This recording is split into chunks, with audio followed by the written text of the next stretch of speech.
अध्याय दुसरा सुरू होतोय भगवद्गीतेचा।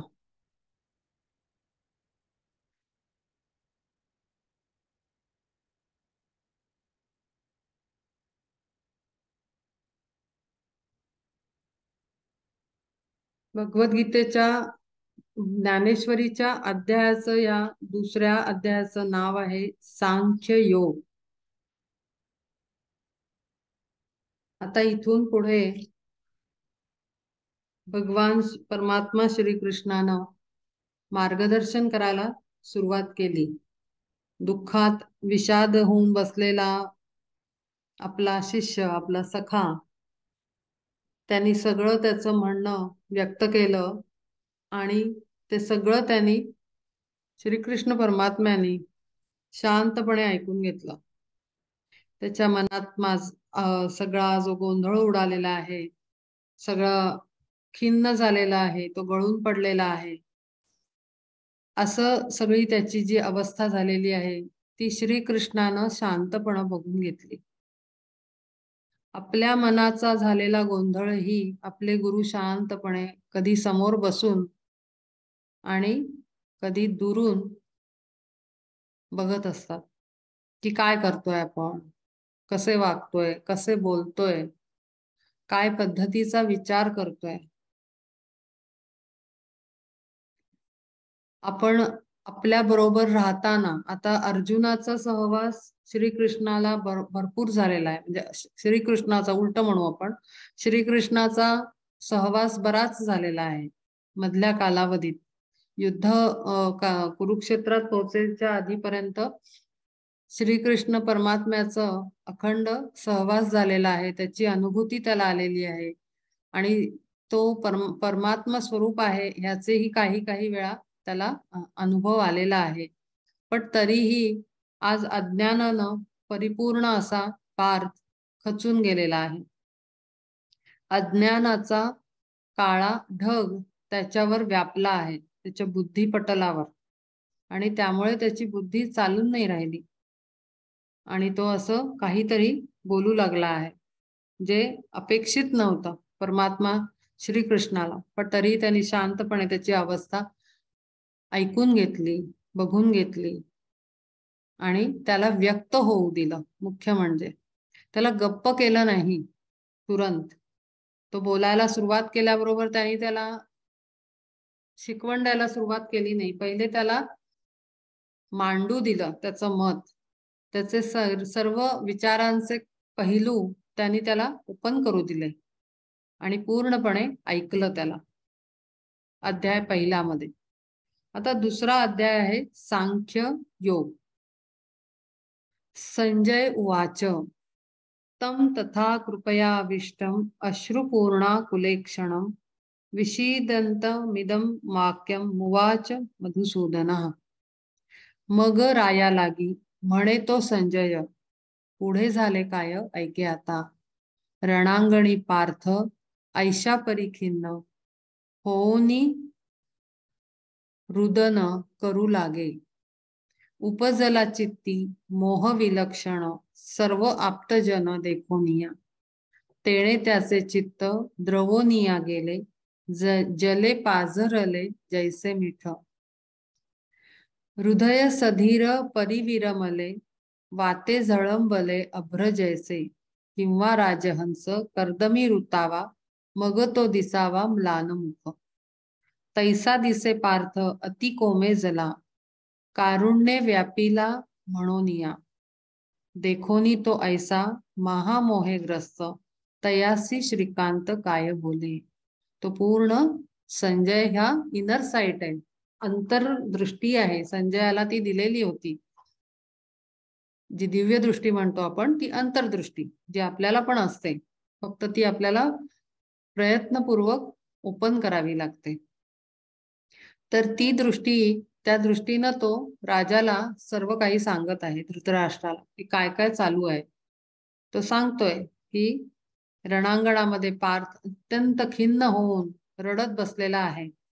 त्याचं चित्त मोहानी विलक्षणपणे, चित्तावर मोहाचा ढग पसरलेलं आहे, जे इतकं जास्त आहे की त्या सर्व नातेवाईकांना बघून तो पूर्णपणे त्याचं शौर्य गळून पडलं आहे.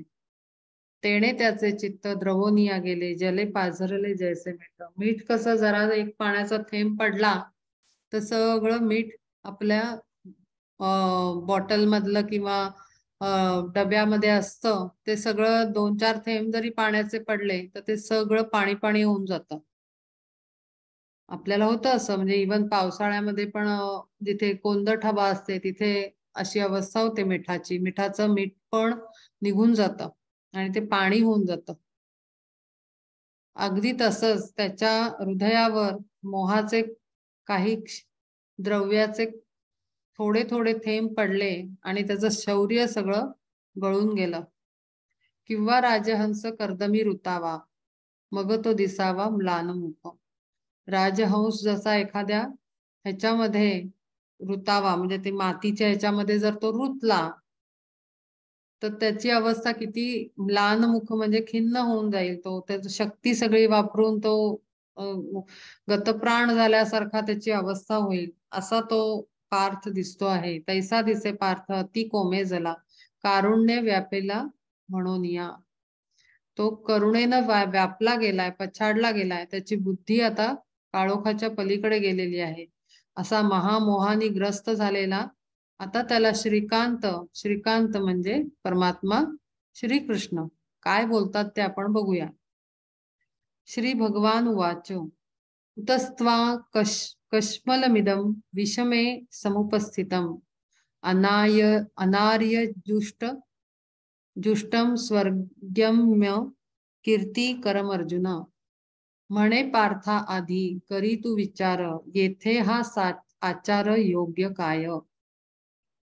कोण तू गा काय करीसी हे येथे काय झाले तू ते सांगे मज. कशासाठी खेद तुझ उणे काही करू जाता काही राहिले का. आता हे इथे असा एकदम म्हणजे आता युद्ध सुरू केलं, येऊन आपण आधी उभे राहिलो, आपण व्यूहरचना केली, सगळं केलं, मग शंख फुंकले आणि शंख फुंकले म्हणजे शेवटचं इन्स्ट्रक्शन आहे सैन्याला की आता धावा आणि आपल्या प्लॅन प्रमाणे कामाला लागा. असं इतकं झालेलं असताना आता तुझा हा आचार विचार, आचार म्हणजे वागणं आणि विचार हे दोन्ही योग्य आहेत का. अशा ठिकाणी तू हे असं वर्तन करतो आहेस, हे योग्य आहे का, हे तुला शोभतं का आणि कशासाठी हा सगळा खेद मांडलेला आहे. काय काय करायचं राहिलं होतं बाकी. किती प्रयत्न केलेले आहेत आपण ह्यापूर्वी सुद्धा. चर्चा करू, हे करू, ते करू. विनवण्या केल्या, ऍडजस्टमेंट केल्या होत्या त्यांनी. छोटंसं राज्य द्या म्हणून सुद्धा सगळं केलं होतं.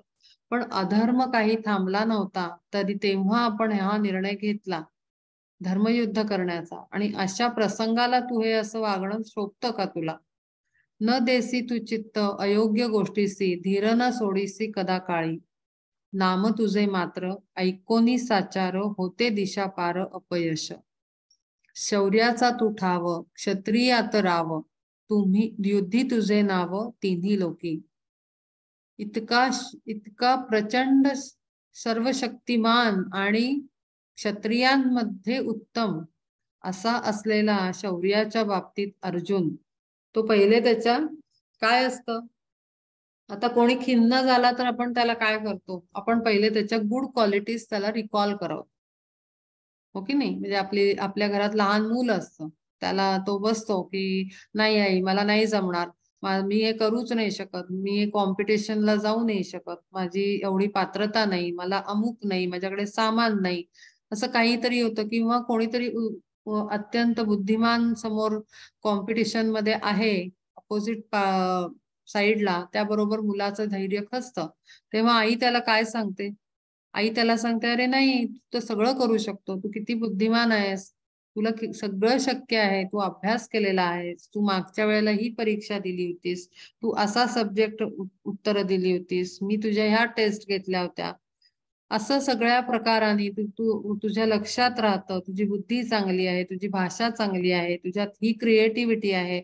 असं करून करून करून आई त्या मुलाला त्याचे चांगले गुणांचं पुन्हा वर्णन करून त्याला आठवण करून देण्याचा प्रयत्न करते. आणि मग त्या मुलाला कुठेतरी कॉन्फिडन्स डेव्हलप व्हायला लागतो. अरे हो, माझ्यात हे पण आहे, हे पण आहे, हे पण आहे.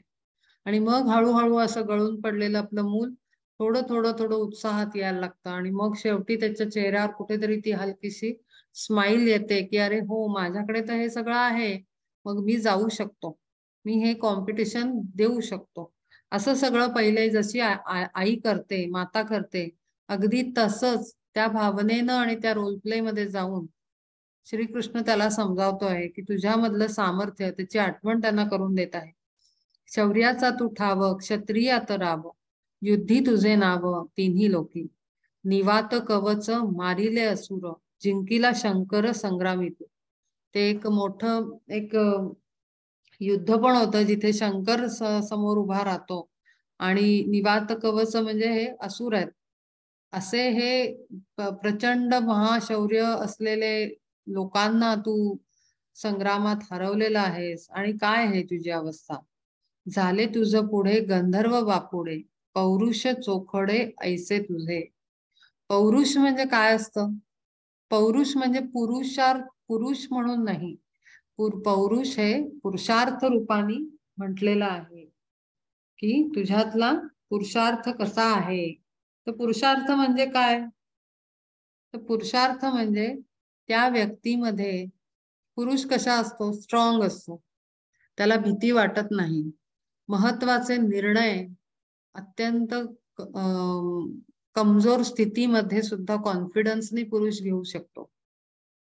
त्याच्यामध्ये अत्यंत विल पॉवर असते, डिटर्मिनेशन असतं, डिसिप्लिन असतो आणि काहीतरी करण्याचं जबरदस्त बुद्धी सामर्थ्य असतं. ह्याला म्हणतात पौरुष.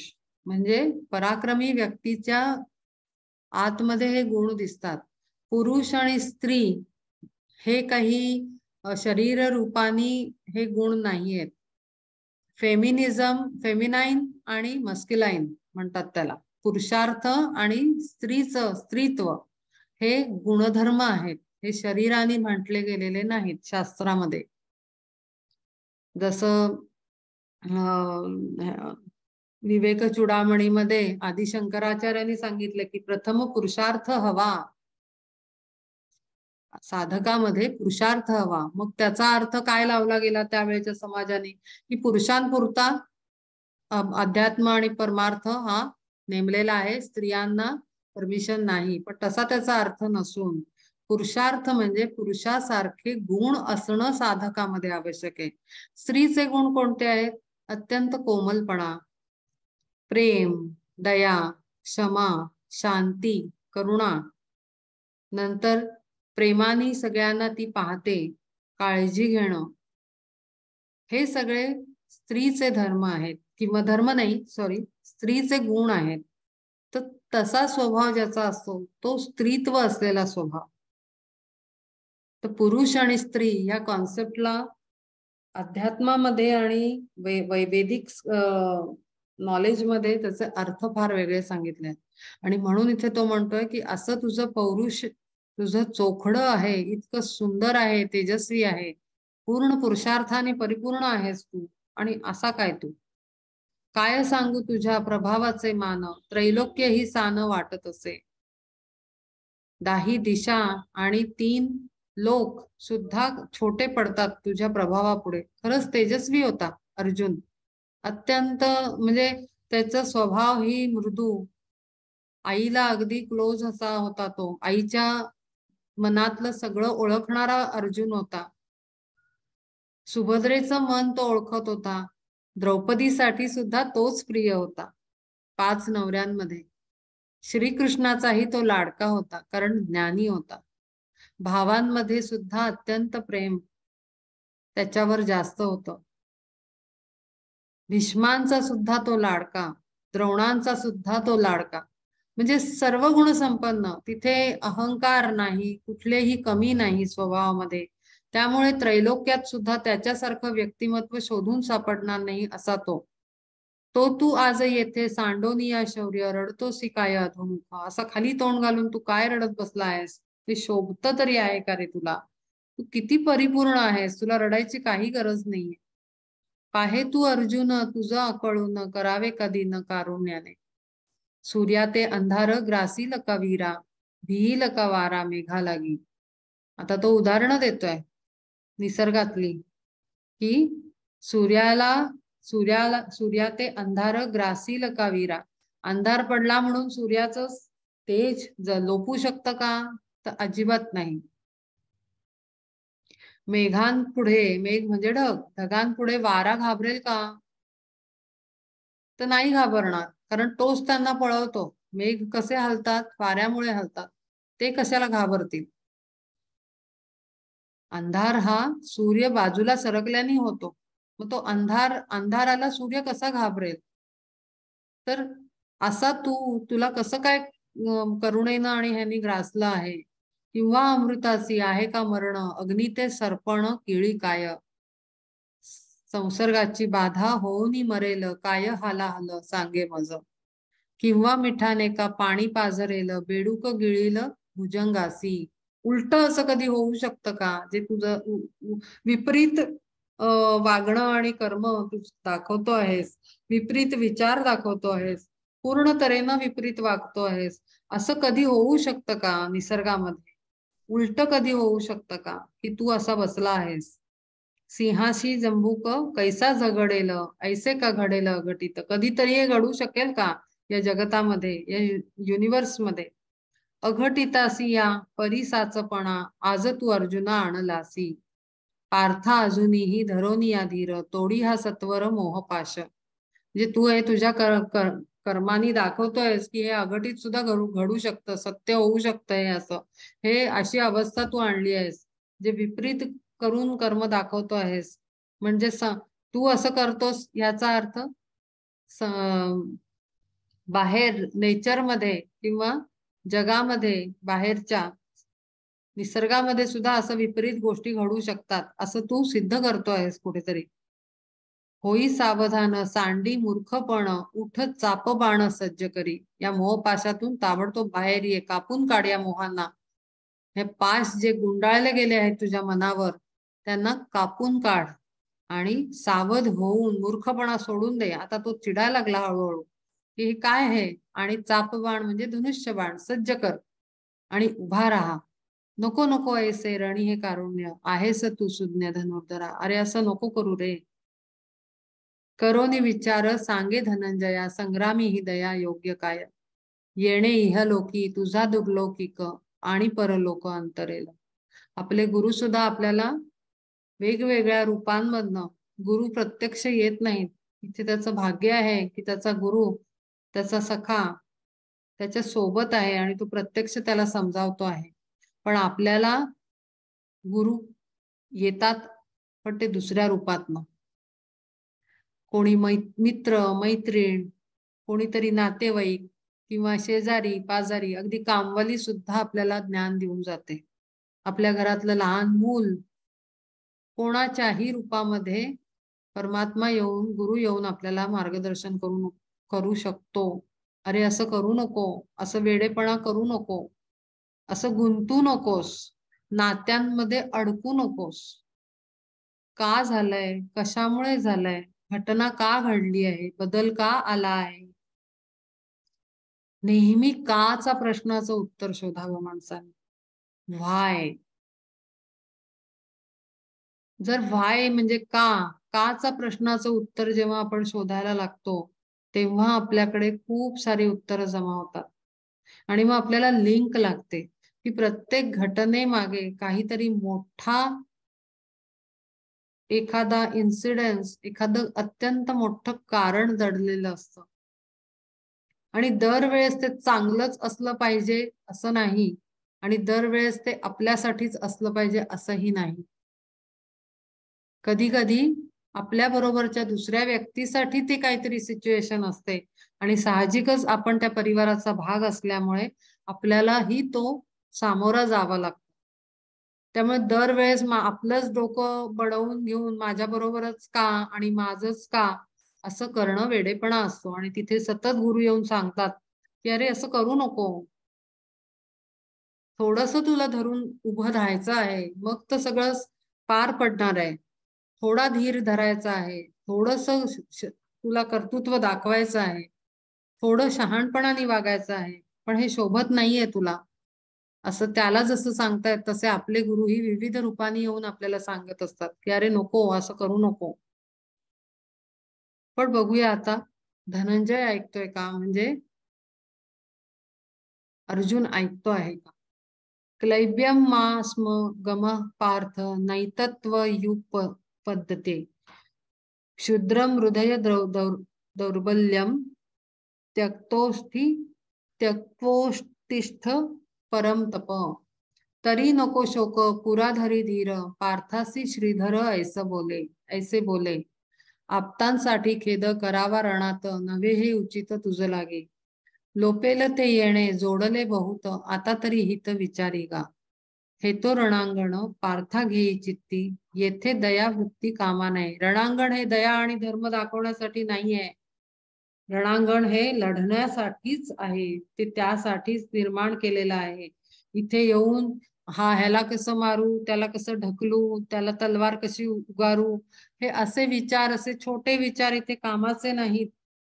इथे फक्त आणि फक्त शौर्य दिसलं पाहिजे, दुसरं काही नाही. दोन पैकी एक काहीतरी होईल, मृत्यू नाही तर जीवन. त्याच्यामध्ये तिसरी स्टेज येत नाही. त्यामुळे असा इथे तू असा विचित्र पद्धतीनं बसला आहेस, त्यातनं आता बाहेर ये, आणि हे काही तुला शोभत नाहीये. आताची हे काय सोयरे दिसावे नव्हे तर का ठावे आधी तुझं. तुला हे माहिती नव्हतं का, आता तुला सगळे नातेवाईक दिसून राहिले, हे गुरु, हे काय आजोबा, हे काका मामा, आधी नव्हते दिसले. आधी किती वर्षांपासून तुझे नातेवाईक आहेत. आताच तर तुला अगदी ठळकपणे दिसायला लागली नाती, बालपण आठवायला लागलं, एक एक क्षण आठवायला लागला. काय नव्हता अशी ओळखीत यासी वाया का करीसी अतिरेका. काय वेड्यासारखं वागतो आहेस तू. आधी काही तुला हे नातेवाईक दिसले नाहीत का. तो जो प्रसंग झाला ह्याच्यामध्ये सभेमध्ये, तेव्हा हे नातेवाईक नव्हते का, तेव्हा कुठे होते सगळे, तिथेही तर होते. ते तुला आता का दिसत आहेत. जन्मनिया तुझं युद्धाचा प्रसंग आताची का सांगा आला येते. मग जर तुझं एवढे सगळे चांगले नातेवाईक होते तर तुझ्यावर आज युद्ध प्रसंग का बरे ओढवला आहे. काय त्याचं कारण आहे. काचा शोध घे, आणि काचा शोध घेतला व्हाय की तुला उत्तर मिळेल की अरे नाही, हा अधर्म चालू होता आणि त्यासाठी मी धर्मयुद्ध स्थापन केलेलं आहे. तुम्हा एकमेका युद्धाचे निमित्त असे सदोदित धनंजया. तरी नेणो तुझं आता काय झाले कैसे उपजले कारुण्य आहे. तुम्ही भावंड कायम युद्ध पातळीवरच येऊन बोलत होतात आणि कायम युद्धात सज्ज होतात. तुम्ही 5 पांडव त्या कौरवांचा निपात करण्यासाठी कायम स्वप्न बघत राहिलात, आणि तसेच ते 100 तुम्हाला 5 मारून टाकण्यासाठी कायम प्रयत्नवत राहिले. असे का ते भाऊ, आणि त्यांचा आज तुला प्रेम उपजत आहे. तरी नेणो तुझं आता काय झाले कैसे उपजले कारुण्य आहे. परी पार्था हे तो कृत्य अनुचित ऐसेचे निश्चित वाटे मज. मला हे ना पूर्ण चुकीचं वाटतं आहे. हे काही कृत्य बरोबर चाललेलं नाही, अत्यंत अयोग्य आहे. अनुचित म्हणजे गुंतता मोहात ऐशा परी देख लाभला लौकिक दुरावेल. इह परलोक दोन्ही अंतरोनी होईल निदानी अकल्याण. आता तो ऐकत नाहीये म्हणल्यावर काय काय पॉसिबिलिटी आहे. आईच मुलाला सांगते की अरे मग तू गेला नाही तर काय काय होईल बघ. मग सगळे हसतील, वर्गातले मुलं विचारतील अरे तू ही काल कॉम्पिटिशनला जाणार होतस ना, शेजाऱ्यांना पण माहिती आहे की तू इथे जाणार आहेस, मग ते काय म्हणतील. मग संध्याकाळी बाबा ऑफिस मधून येतील, ते काय म्हणतील की अरे हा गेला नाही का. मग नातेवाईकांना कळेल. असं करून करून आता त्याला तशी समजूत देत आहेत श्रीकृष्ण की पहा काय काय होऊ शकतं, किती दारुण अवस्था होईल. हे युद्ध त्यापेक्षा चांगलं आहे असं मला तरी वाटतं आहे. गुंतता मोहात ऐशा परी देख लाभला लौकिक दुरावेल. सगळं लौकिक जो तुझे त्रैलोक्यामध्ये नाव कमावलं आहेस ते सगळं धुळीस मिळेल. इह परलोक दोन्ही अंतरुनी होईल निदानी अकल्याण.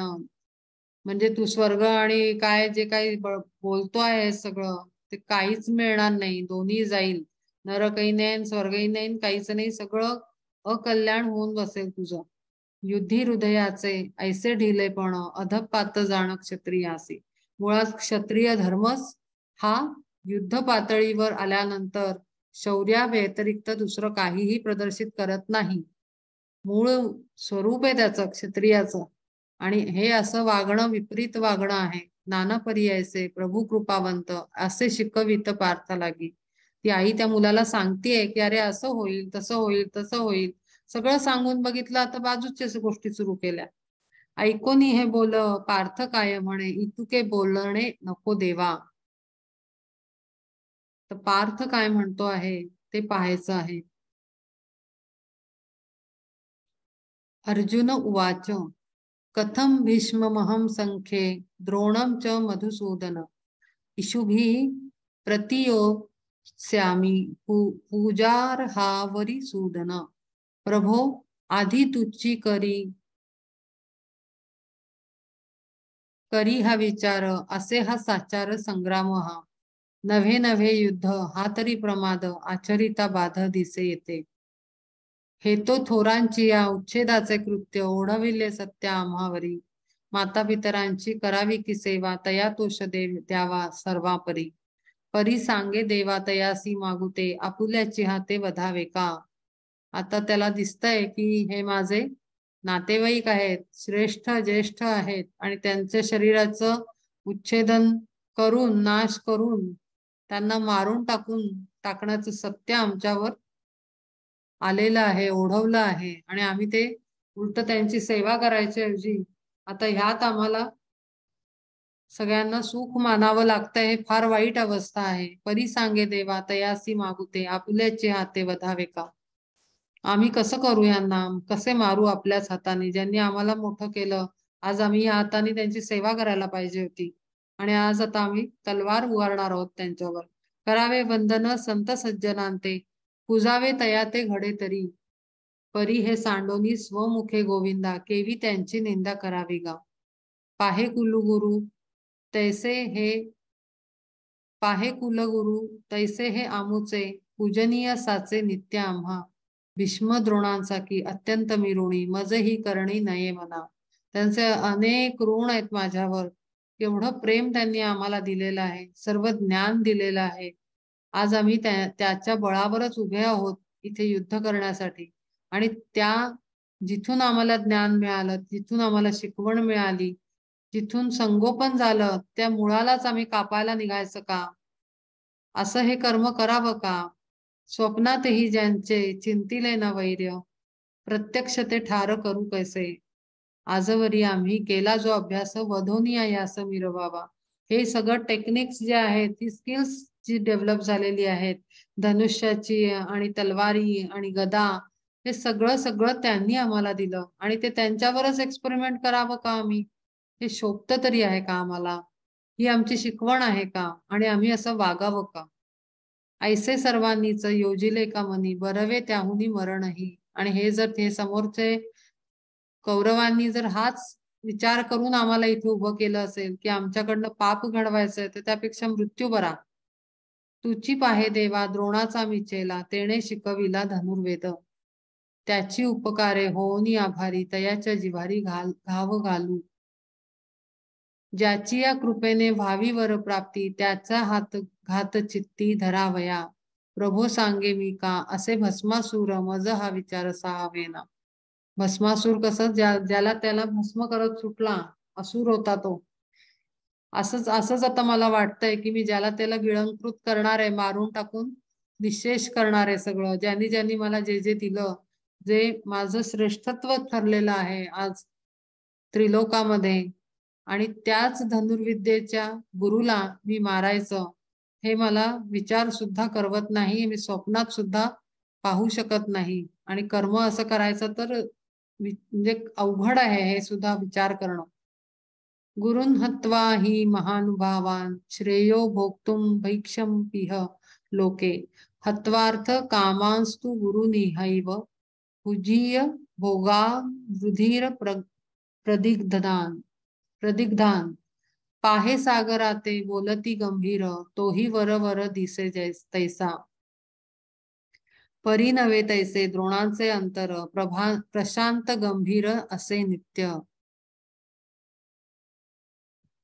पाहता नभासी अंत पार नाही वरी तया तेही मोजवेल. आता द्रोणांबद्दल तो वर्णन करतोय की द्रोण कसे होते. द्रोणाचार्य ऋषी पाहे सागराते बोलती गंभीर तोही वरवर दिसे तैसा परी नव्हे तैसे द्रोणाचे अंतर. सागर जरी वरून शांत असला गंभीर दिसला तरी तो ऍक्च्युली आतून तसा नसतो.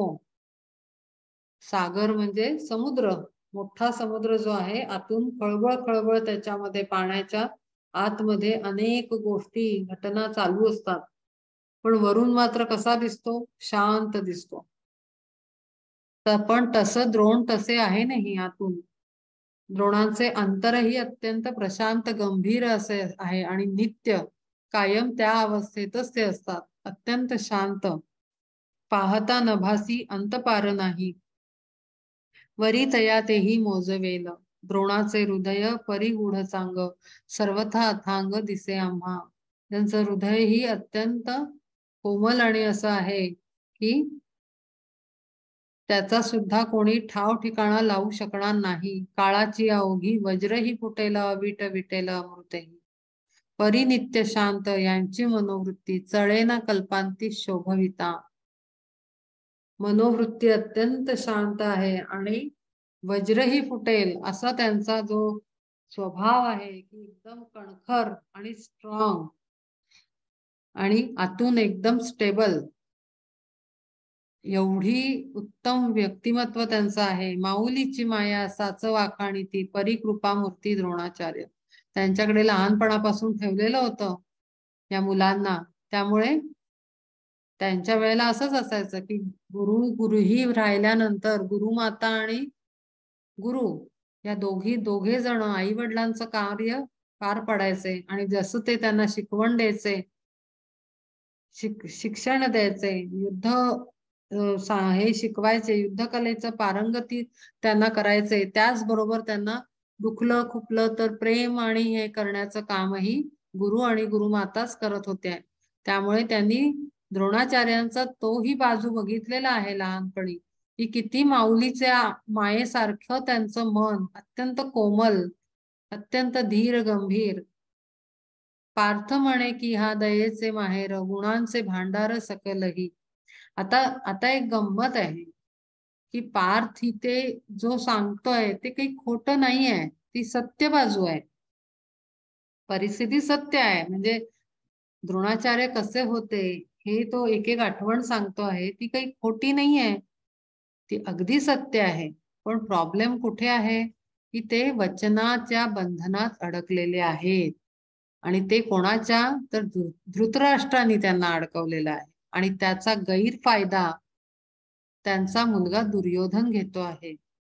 आणि हे सगळं ह्या मुलांना माहिती आहे, पांडवांना, की आपले गुरु भीष्माचार्य हे वाईट नाहीत, पण केवळ वचनामध्ये अडकले, कुठेतरी मायेच्या प्रभावात तेही अडकले आणि कर्तव्य धर्मामध्ये अडकले आणि म्हणून आज त्यांना मारावं लागतंय. तर चूक तर हा पण नाही आहे एका दृष्टीने बघितलं तर. पण जिथे अधर्म आणि धर्म स्थापना इतक्या उच्च पातळीवरचा जेव्हा विचार येतो तेव्हा मग हे छोटे पडतात सगळे. मायेचे प्रभावाचे विचार हे छोटे होतात आणि म्हणून कृष्ण त्यांना सांगतो आहे की हे सगळ्याचाही सुद्धा काही उपयोग नाही. ठीक आहे, सगळं बरोबर आहे. भीष्म कसे होते, द्रोणाचार्य कसे आहेत, त्यांनी किती प्रेम केलं, त्यांनी किती ज्ञान दिलं, त्यांनी किती काळजी घेतली, हे सगळं सत्य आहे. पण आज आता अधर्म इथे सगळीकडे इतका जास्त झाला आहे की धर्मस्थापनेसाठी मी जन्म घेतला आहे आणि ते कार्य महत्वाचं आहे.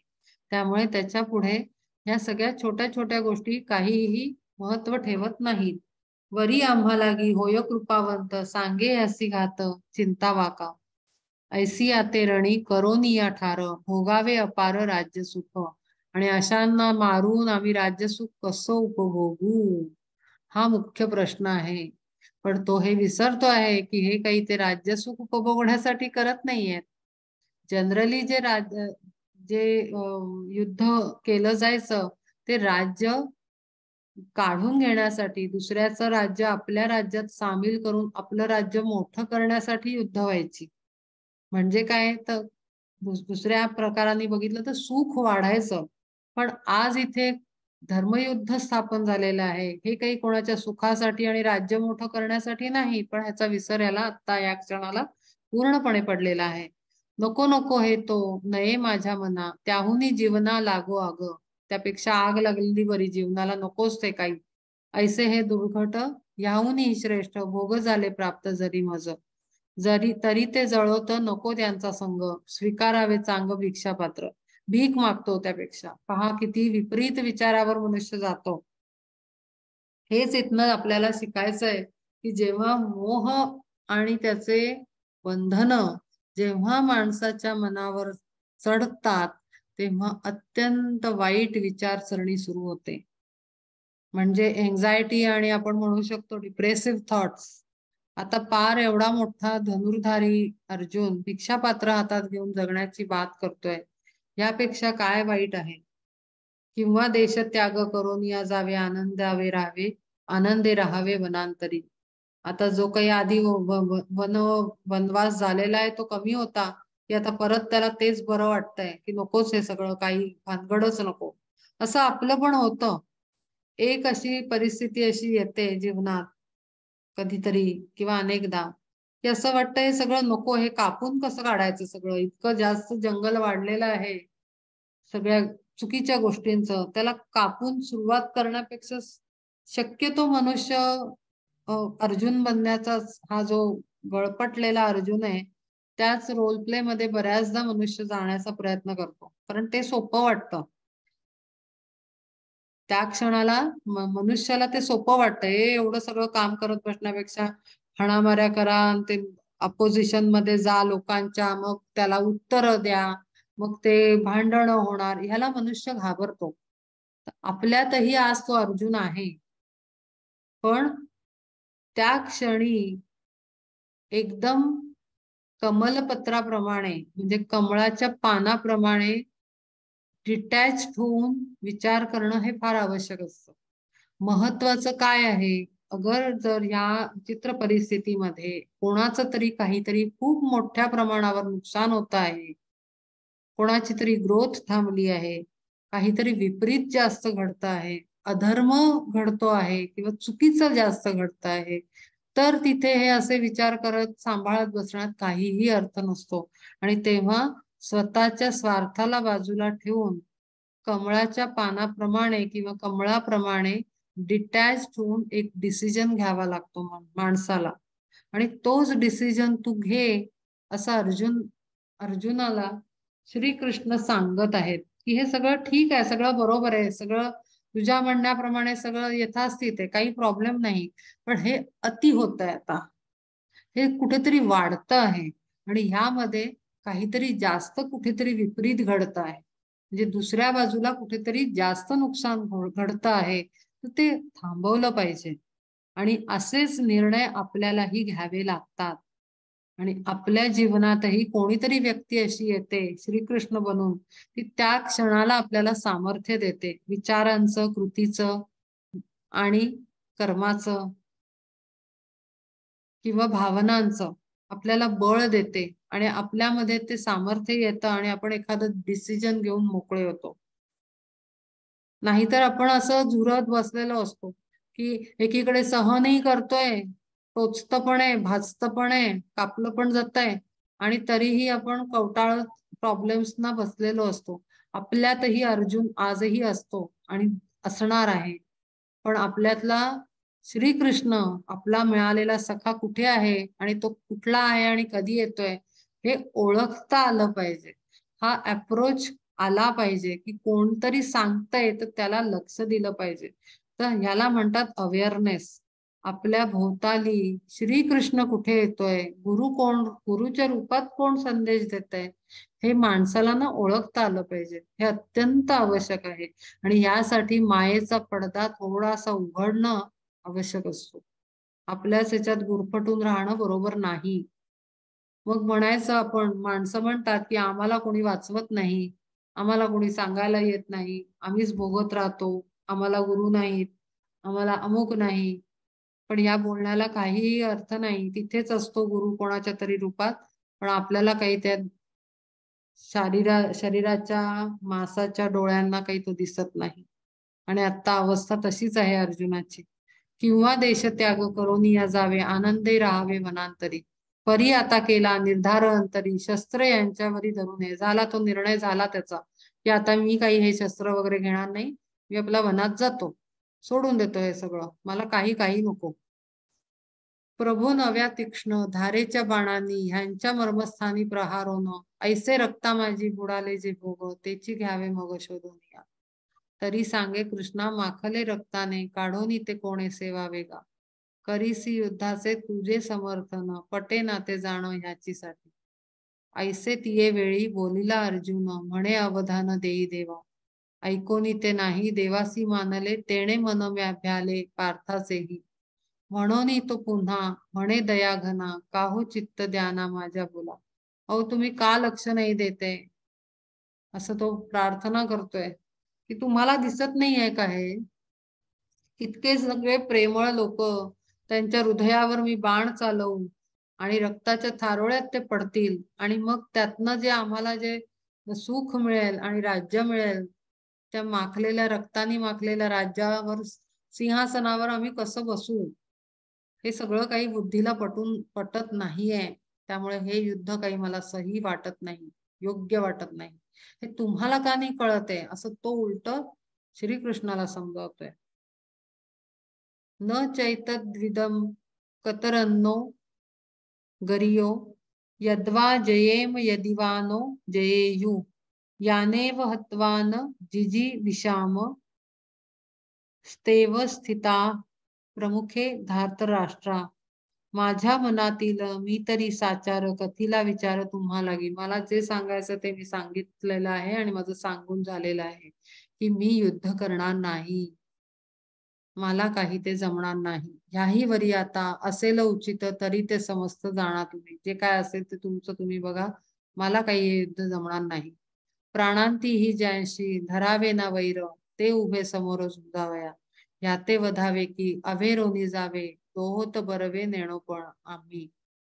ह्यापेक्षा आम्ही हे टाळणं जास्त उत्तम आहे. हे काही जमणार नाही, असं करून तो शेवटचा निर्णय अर्जुन देत आहे त्याचा श्रीकृष्णाला. कार्पण्य दोषोपहत स्वभाव, पृच्छामि त्वाम धर्म सम्मूढ चेताः. यच्छ्रेय स्यान्निश्चितं ब्रूहि तन्मे, शिष्यस्तेहं शाधिमां त्वां प्रपन्नम. मोहाने व्याकुळ झाले माझे चित्त, सुचेना उचित पाहताही. आता मला काही डोक्याला बुद्धीला चालना सुद्धा मिळून नाही राहिली. आता माझं डोकंही काही चालत नाहीये. दृष्टीतील तेज लोपते सर्वथा, नेत्री सारा येता नेत्र रोगे. मग समीप ही असोनी पदार्थ, दृष्टी असमर्थ देखावया. जेव्हा डोळ्यामध्ये आपण म्हणतो ना ते सारा येणं, म्हणजे अं,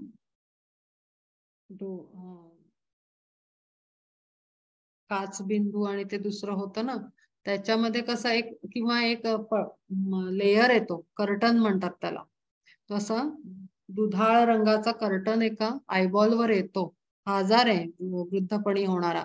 आणि त्याच्याने ती जे दृष्टीमध्ये आपल्याला स्पष्टता असते, ते तेज असतं डोळ्यात, ते लोपून जातं, म्हणजे ते दिसेना असं होतं आणि डोळ्याचा तो आजार सुरू होतो. असं माझं झालं आहे, असं तू सांगतोय. दृष्टीतील तेज लोपते सर्वथा, नेत्री सारा येता नेत्र रोगे. मग समीप ही असोनी पदार्थ, दृष्टी असमर्थ देखावया. मी आता काहीच नाही बघू शकत. माझं तो विचार सुद्धा खुंटले आहेत. मला विचार करणं सुद्धा अवघड झालं आहे. माझ्या बुद्धीला पूर्ण व्याकुळ होऊन मी मोहामध्ये, मला काही सुचत नाही. तैसे माझे मन झाले भ्रांतिग्रस्त, आता जे स्वहित तेही नेणे. तरी तुवा देवा करोनी विचार, सांगावे साचार भले तेची. आमुचा तू सखा, आमचे सर्वस्व, गुरु बंधू देव आमुचा तू. हे इथे एवढं मात्र चांगलं सुचलं की ठीक आहे, मोहात ग्रासला, अंगातलं हे गळपटून पडलं, धनुष्य खाली टाकलं, रडायला लागला, सगळं झालं, प्रेमाच्या मोहाच्या पाशात अडकला. पण शेवटी त्याच्या बुद्धीला एक ते काय म्हणतात ना, मिडास टच म्हणतो आपण, एखादा सुंदर स्पर्श विचाराचा, तो एक इथे त्यांनी प्रदर्शित केला, की ठीक आहे, माझं आता मी तर गेलो कामातून. माझं आता काही विचार सुद्धा चालत नाहीत, मला काही सुचत नाही. पण हे देवा, तू विचार करून आता मला मार्गदर्शन कर. तू कोण आहेस आमचा? तू आमचा सखा आहेस. आमचं सर्वस्व आहेस. आमचा गुरु, बंधू, देव सगळं सगळं तू आहेस. तुझ्याशिवाय जीवनात दुसरं काहीही नव्हतं आमच्यासाठी. ही एकच विनवणी आपणही जेव्हा करतो ना, तेव्हा आपल्याला काही वेळाच्या मोहपाशांनंतर आपल्याला सूर्यकिरण दिसायला लागतात. एखादा किरण येतो, मग दुसरा येतो, मग तिसरा येतो आणि आपलं संकट दूर होतं. पण ही जी शेवटची लाईन आहे, ही जर आपण कधीच म्हटली नाही, तर आपण त्या अंधारात लोटले जातो. संपून जातो. आपण त्या अंधारातून बाहेर नाही येऊ शकत. आणि म्हणून हा जो अवेअरनेस आहे, त्या बुद्धीमध्ये एक गुरुची आठवण आणि एक गुरुसाठी असलेला प्रार्थना आणि त्याच्या अस्तित्वाची जाणीव कुठेतरी मनाच्या छोट्याशा कोपऱ्यात तरी का होईना आपल्या हवी. जेणेकरून शेवटी आपण हतबल झाल्यानंतर शेवटी त्यालाच आवाज देऊ, की तूच आहेस. तूच आहेस माझे माता-पिता, बंधू, सखा, सगळं तूच आहेस. तुझ्याशिवाय दुसरं कोणी नाही. तर तू आता मार्ग सांग, मी काय केलं पाहिजे? तुची माता-पिता, तुची आम्हा त्राता, संकटी रक्षिता सर्व काळ.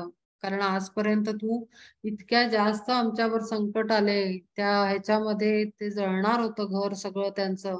तिथे म्हणा किंवा वनवासात म्हणा, सगळी ठिकाणी तूच आमचं रक्षण केलं. तूच एक असा होतास, की ज्याला सगळं बरोबर कळत होतं आणि तू बरोबर आम्हाला मार्गदर्शन करत होतास.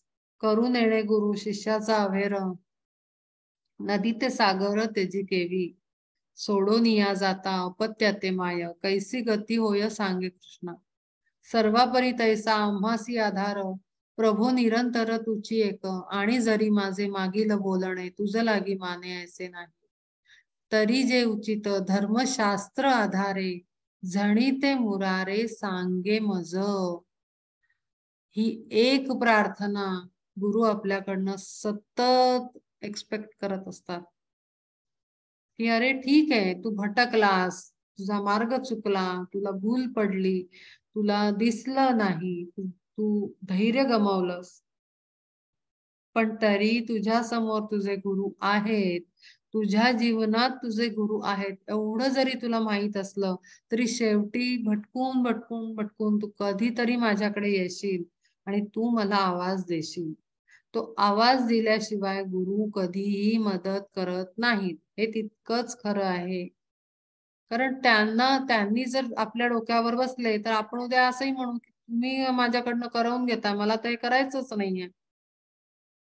आता एखादं मूल जेव्हा कंपल्सरी आपण मुलांना करतो किंवा आता मुलींना स्वयंपाक शिकवला. मुलगी म्हणेल, "मला करायचाच नाहीये पण स्वयंपाक." मग आईला दुःख होईल ना, की "अरे मी कशाला हिच्या ह्याच्या मागे लागलीये. तू हे कर, तू हे कर, तू हे कर." असं दुःख गुरूंना सुद्धा होऊ शकतं. त्यामुळे त्यांची इच्छा असते, की तुला जाणीव होऊन तू जेव्हा येशील, तेव्हा तू पूर्णपणे माझा असशील. तू परत जाणार नाहीस. आणि ही जाणीव होण्यासाठी थोडासा दुर्लक्ष ते आपल्याकडे करत असतात. पण म्हणून आपण काही पाठ फिरवायची नसते त्यांच्याकडे. कधी कितीही चुकलं झालं, उशीर झाला, तरी वापस आपल्या मातेकडे आपण गेलंच पाहिजे. वापस आपल्या गुरुमाई माऊलीकडे आपण फिरलंच पाहिजे आणि वळून बघितलंच पाहिजे. कारण त्याच्याशिवाय दुसरा मार्ग, सुकर मार्ग नाही. तोच एक आहे जो तारून नेऊ शकतो या जीवनामध्ये. गुरुच आहे, परमात्माच आहे, त्याच्याशिवाय कोणी नाही. कारण आपण आलोच आहोत त्याच्यासाठी आणि त्याच्या भेटीसाठी. अनुभव घेण्यासाठी. आत्मा अनुभव घेण्यासाठी आलेला आहे. आत्मा काही इथे आपले घरदार बांधून राहण्यासाठी आलेला नाहीये. तो अनुभव घेतो. दर जन्मामध्ये तो वेगळे-वेगळे अनुभव घेतो. एखाद्या जन्मात पुरुष बनतो, एखाद्या जन्मात स्त्री बनतो, एखाद्या जन्मात मांजर बनतो. असं करत, करत, करत तो त्याचं गोठडी अनुभवाची साठवत असतो. आणि जेव्हा आत्मा परिपूर्ण होतो ना, तेव्हा त्याला जन्म घेण्याचं कारण उरत नाही आणि तो एकरूप होऊन जातो परमात्म्याशी. पण ही अवस्था यायला अनेक अनुभव घ्यावे लागतात. कारण एवढी क्षेत्र आहेत. कधी काय डॉक्टर, कधी काय इंजिनियर, कधी काय आर्टिस्ट, कधी काय आणखीन काही, कधी आणखीन काही. सगळ्याचा अनुभव पाहिजे ना आत्म्याला, त्याशिवाय तो परिपूर्ण कसा होईल? आणि म्हणून आपण येत असतो आणि म्हणून अडकायचं नसतं. हे माझे अमुक, ते माझे अमुक, हे सगळं काही करायचं नाही. आपण आपलं वापस डिटॅच्ड राहण्याचा प्रयत्न करायचा आणि वापस जाताना दुःख नको, अडका-अडकी नको म्हणून कमळाच्या पानाप्रमाणे आणि कमळपत्राप्रमाणे आणि फुलाप्रमाणे जगण्याचा प्रयत्न करायचा. Completely detach. किती पाण्यातनं, चिखलातनं काढा, कमळ सुंदरच असतं. कमळ कधी चिखलाने माखलेलं आपल्याला सापडणार नाही. ते सुंदरच असतं, मोहक असतं. तसा आपला आत्मा आहे. तुची माता-पिता, तुची आम्हा त्राता, संकटी रक्षिता सर्व काळ. सर्व काळ तूच आहेस, दुसरं कोणी नाही. आणि हे शेवटचे बोल त्यांनी आवाज गुरूंना आपल्या दिला, श्रीकृष्णाला दिला, की आता तूच सांग आम्ही काय करू. धर्मशास्त्र आधारे झणी ते मुरारे. धर्माच्या प्रमाणे, शास्त्राप्रमाणे जे योग्य असेल तू आम्हाला सुचव, प्रेरित कर. कारण शेवटी धर्म सुटला नाही पाहिजे. स्त्री धर्मात आहोत, पुरुष धर्मात आहोत, पत्नी धर्मात आहोत, पती धर्मात आहोत, पुत्र धर्मात आहोत, ब्राह्मण धर्मात आहोत. धर्माचे प्रकार वेगळे वेगळे आहेत आणि त्याच्या कॅटेगरीज आहेत. ते अनेक धर्म आपण पाळत असतो. समाजातला आपला एक धर्म असतो. देशासाठी आपला एक धर्म असतो आणि सृष्टीसाठी एक धर्म असतो. त्या सर्वाच्या आधारे तू मला योग्य मार्गदर्शन कर. तू जे सांगशील आता मी तसंच करीन. कारण माझी मती तर भ्रष्ट झाली. आता मी विचार साधं काय करायचा हा सुद्धा विचार मी करू शकत नाही. खतम. सगळं संपलं माझं इथे. मी नाहीच. माझी कपॅसिटी पूर्ण संपलेली आहे. नहि प्रपश्यामि ममापनुद्यात् यच्छोक मुच्छोषणमिन्द्रियाणाम् अवाप्य भूमाव सपत्नमृद्धं राज्यं सुराणामपि चाधिपत्यम. सकळ हे कुळ देखोनी या वेळा खेद उपजला मानसी जो. एवढं सगळं अख्खं कुळ माझ्या समोर उभं आहे. त्यांना बघून माझं तर मन दुःखी झालेलं आहे. न जाया आणिके प्रभो ऋषिकेशा तुझ्या उपदेशा वाचवणी तो. आणि हे जे खेद जो उपजलेला आहे, अत्यंत खिन्न झालेलं आहे, हृदयात काळीमा, काळे ढग पसरले आहेत, ते काही आता तुझ्या उपदेशाशिवाय, सुंदर बोल ऐकल्याशिवाय काही ते दूर होणार नाही. आता अवघड आहे मी यातनं बाहेर पडणं. पृथ्वीचे सामर्थ्य जरी हाती आले किंवा प्राप्त झाले इंद्रपद, तरी न फिटेला अंतरीचा मोह, अल्प ही संदेह नसे येथे. आपल्यालाही असं होतं. आपल्या सगळ्यांना असा अनुभव असेल की जेव्हा कधीतरी आपण खूप काहीतरी असं मन एकदम अशांत होऊन जातं. काहीतरी काही घडत असतं आपल्याही जीवनामध्ये प्रसंग छोटे-मोठे. आणि एखादं भजन ऐकून, एखादा फोटो बघून आपल्या हृदयाला अत्यंत थंडावा येतो. असं होतं आणि सगळे ढग विरून जातात. आपल्याही सोबत होतं असं. कुठलं तरी एक पर्टिक्युलर भजन, एखादं गाणं, एखादी कला किंवा एखादं चित्र, एखादा फोटो, एखादं स्वरूप आपल्याला अत्यंत आनंद देऊन जातं त्या क्षणाला आणि सगळे ढग विरून जातात हृदयातले, मनावर आलेले आणि पुन्हा एकदा आपण रिफ्रेश होतो. तसंच तो सांगतो आहे, की कितीही काही झालं, किती साम्राज्य द्या, काही द्या, इंद्रपद द्या, पण आतमध्ये निर्माण झालेला मोह जरा पण हलणार नाही. जोपर्यंत तुझा उपदेश आता मी ऐकत नाही, तुझे तुझे मिठे बोल मी ऐकत नाही, तुझे प्रेमाने भरलेले बोल जोपर्यंत मी ऐकत नाही, तोपर्यंत हे काही आता हलणार नाही माझ्या हृदयाची अवस्था. भाजलेले बीज सुक्षेत्री पेरिले, रुजे नाते भले शिंपिलेही. आयुष्यांती व्यर्थ दिव्यौषधे जेवी एकची वाचवी परमामृत. भाजलेलं बीज जे असतं ना, ते किती तुम्ही चांगल्या मातीत घाला, पाणी घाला, खत घाला, भाजलेलं बीज कधीही उगवत नाही. त्याच्यामध्ये ते निर्बीज झालेलं असतं. ते कधीही उगवत नाही. आयुष्यांती व्यर्थ दिव्यौषधे जेवी एकची वाचवी परम.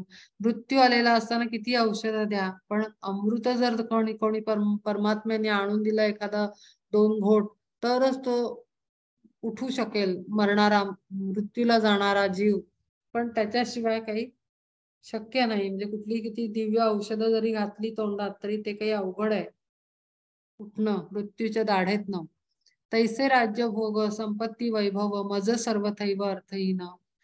येथे दया निघे तुझ्या कृपेविण बुद्धीसी जीवन दुजे नाही. मला आता काहीही आतमधून शांतता देणार नाही. राज्य नाही, भोग नाही, संपत्ती नाही, वैभव नाही, सामर्थ्य नाही, आणि ह्याच्यामुळे प्राप्त झालेला जो पुरुषार्थ आहे त्यांनी नाही, कशानेही नाही. माझं मन शांत आणि स्थिर होईल ते केवळ आणि केवळ तुझ्या विचारांनी. हे दया निघे तुझ्या कृपेविण बुद्धीसी जीवन दुजे नाही. आणि ते जे बोल आहे ते तुझी कृपा झाल्याशिवाय माझ्यावर त्याचा वर्षाव होणार नाही. माझं हृदय शांत होणार नाही. गुरुची कृपा अत्यंत आवश्यक असते. गुरुला कधी रागावू देऊ नये आपल्यावर. गुरुचा राग, गुरुला दुःख देणं आणि गुरुचं हृदय दुखावणं. आता दरवेळेस काही गुरु आपल्या समोर नसतात, पण नेहमी आपण जेव्हा चुकीचं वागतो ना आणि आपण जर गुरु केलेले असतील, तर नेहमी एक विचार जरूर करायचा, की हे मी वागते, हे गुरु बघत असतील आणि त्यांना आवडेल का मी असा वेडेपणा करत आहे? त्यांना आवडेल का मी दुःख करत आहे? त्यांना आवडेल का मी दुसऱ्याचं हृदय दुखावतो आहे, दुखावते आहे? त्यांना आवडेल का की मी रडत घरात बसले आहे? त्यांना आवडेल का की माझं काम, धंदा सगळं साधना आणि जे काही मार्ग मला त्यांनी दाखवलेला आहे, तो सगळा सोडून मी आपली रडत बसलेली आहे, हे माझ्या गुरूंना आवडेल का? कारण गुरु हे सर्वव्यापी शक्ती आहे, व्यक्ती नाही. सर्व आसमंतात गुरु व्याप्त आहेत. ते तुमच्या समोर येतात ते केवळ सजीव मूर्ती दाखवून ती पूजा करण्याचा जो आपला धर्म आहे, ते तुमचा विश्वास बसावा म्हणून ते शरीर धारण करून येतात. त्यांना ते सोंग घ्यावं लागतं. विश्वास नाही ना बसत मनुष्याचा म्हणून. नाहीतर ती शक्ती आहे आणि सर्व आसमंतात सर्वत्र व्याप्त आहे. परमात्मा रूप आहे ती. आणि त्यामुळे हा विचार ना दरवेळेस एखाद्या प्रत्येक जीवानी करावा, की मला कोणीतरी दुरून का होईना माझ्याकडे वॉच ठेवून आहे, माझ्याकडे लक्ष देऊन आहे आणि वेळोवेळी मदत करून आहे. तर मी हे असं वेड्यासारखं वागावं का? माझ्या गुरूंनी जनार्दन स्वामी खेर यांनी माझ्याकडनं 4 वचनं घेतली होती एका वेळेला. म्हणजे मी त्यांच्या मागे लागले होते, मला दत्तक घ्या. म्हणजे मला पदरात घ्या असं म्हणायचं. दत्तक म्हणजे पदरात घ्या पूर्णपणे. मी एवढी समर्पित आहे, तुम्ही मला पूर्णपणे पदरात घ्या. तेव्हा त्यांनी घेतला मला मिठाई म्हणजे पेढा आणला होता. तर तो त्यांनी तोंडात माझ्या भरवला आणि मला म्हणाले, "4 वचनं दे." काय वचनं? माझं नाक खाली होईल असं कधी वागायचं नाही. दुसऱ्याला दुःख द्यायचं नाही, स्वतः दुःखात राहायचं नाही. अखंड चेहऱ्यावर आनंद हवा आणि दुसऱ्यांना आनंद देशील असं करायचं. कायम आनंद देशील लोकांना आणि स्वतः अखंड आनंदात राहशील. हे त्यांना वचन त्यांनी माझ्याकडे मागितलं. अगदी फिजिकल बॉडीमध्ये मी सांगते हे. आणि मी त्यांना तेव्हा प्रॉमिस केलं, की स्वामी मी तुम्हाला शब्द दिला, तुमचं नाक खाली होईल असं मी कधीही वागणार नाही. दुसऱ्याला दुःख देणार नाही, दुसऱ्याला त्रास देणार नाही आणि मी अखंड आनंदात राहील. आता हे बोल मी बोलले, पण जीवन काय मग काय ते खूप गोल्डन स्पून घेऊन येत नसतं काही. कारण आपल्याला लर्निंग लेसन्स असतात, आपल्या टेस्ट असतात. हे प्रॉमिस घेतल्यानंतर ते काही मस्त मजेदार जीवन नसतं. उलटं टेस्टिंग वाढतं तुमचं. जेव्हा गुरु आपल्या समोर असं टाकतात आणि ते कधी टाकतात? आता प्रत्येकाला येतं आपण संकट नाव दिलंय त्याला.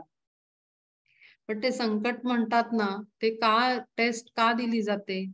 आपली कपॅसिटी असते म्हणून आणि दुसरं म्हणजे कपॅसिटी वाढावी म्हणून.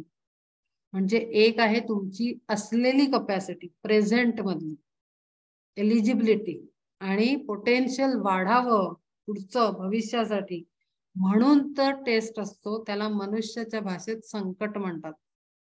तर ते टेस्टिंग तर होणार होतं. तर ते टेस्टिंग झालं तरी डिसिपल रेडी होता. कारण त्यांनी वचन दिलेलं होतं. जेव्हा पण टेस्टिंग टाइम यायचा माझ्यासमोर, मला ते क्षण आठवायचे. अरे नाही, स्वामींना मी प्रॉमिस केलंय. खरंच कधीही डोळ्यात पाणी आलं नाही. त्यांचीच कृपा. भरपूर टेस्ट झाल्या, भरपूर परीक्षा झाल्या, पण कधीही दुःख नाही जाणवलं. कारण का? तर ते गुरुला दिलेल्या वचनाचं शक्ती आहे ती आणि त्यांचा विश्वास. ते मला बघतायत. ते खूप दूर होते, पण तरी सतत मला वाटायचं, की नाही ते माझ्याकडे बघतायत. त्यांनी हे घेतलंय वचन ह्याचा अर्थ खूप मोठा आहे काहीतरी आणि मी असं त्यांना फसवलं नाही पाहिजे. आणि असंच इथे श्रीकृष्ण आणि याच्या बाबतीत पण आहे आणि आपल्या सगळ्यांच्या बाबतीत आहे हे, की गुरु सदैव बघत असतात. आपण चुकायचं नसतं. ते बघत असतात आणि आपली टेस्ट चालू आहे असंच कायम बघायचं. टेस्ट दिल्याशिवाय आपण शिक्षण नाही पुढे सरकू शकत. आपल्याला डिग्री नाही मिळू शकत. मग टेस्ट दिल्याशिवाय आपली प्रगती कशी होईल? आपण अपेक्षितच कशी करतो? त्यामुळे संकट नसून ती परीक्षा आहे आणि ती प्रगतिकारक असते. दुर्गती देणारी नसते. भ्रांती लहरीने मग पुन्हा येते ते व्यापिले पार्था ते पूर्ववत. पुन्हा तो हे झाला सगळं बोलून.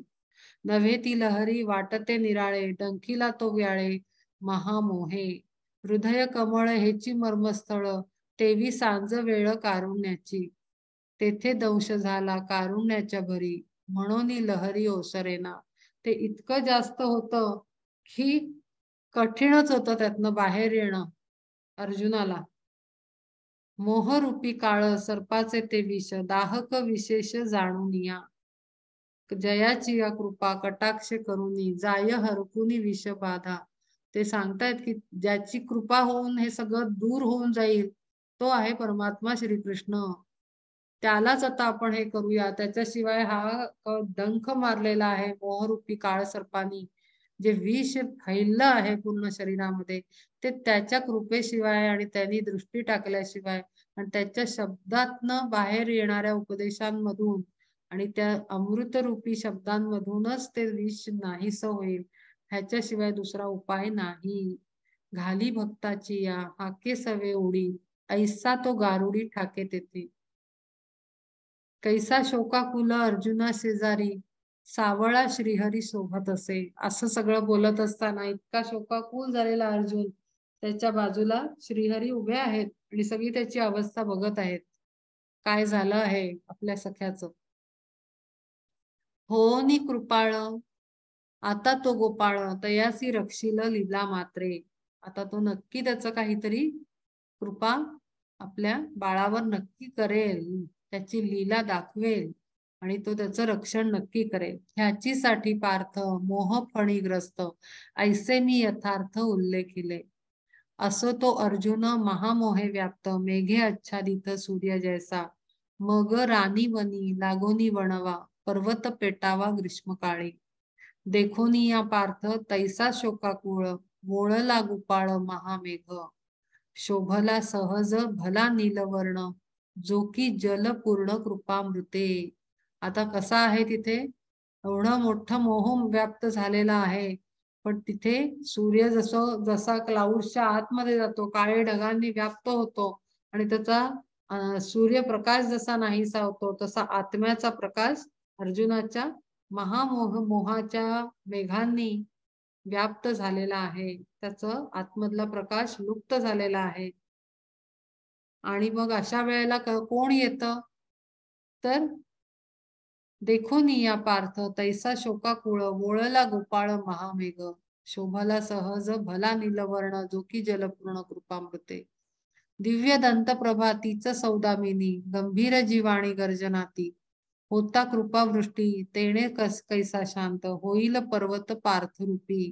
एकदा तो महामेघ गर्जेल आणि ते जे पाणी पडेल त्याच्यामधून त्याचं सगळं मनाचं मालिन्य आणि त्याचा जो मोहपाश जो आहे तो धुतला जाईल आणि ज्ञानाचा अंकुर नवा तिथे जोरदार मोठा होऊन बाहेर येईल. मग तेथे कैसा नवा जोरदार ज्ञानाचा अंकुर विरुढेल.